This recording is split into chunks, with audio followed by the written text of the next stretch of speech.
අද මම යනවා නිකවැරටිය ටවුන් එකට පොඩ්ඩක් දුරින් තියෙන නිස්කලංක පන්සලකට. දැන් වෙලාව උදේ 6ට විතර ඇති.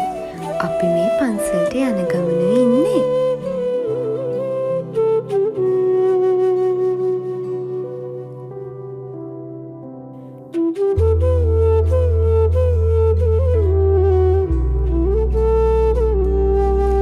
ගෙදර හැමෝමත් එක්කම එකතු වෙලා උදේ දානෙත් ලෑස්ති කරගෙන ඇවිත් උදේ දානෙ වගේම මල් පහන් බුදුරජාණන් වහන්සේ වෙනුවෙන් පූජා කළා.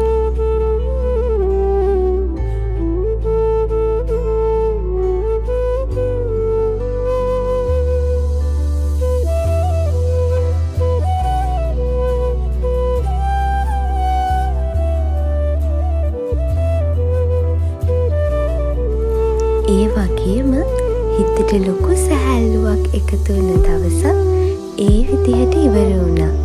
මතක ගොඩක් එක්කම.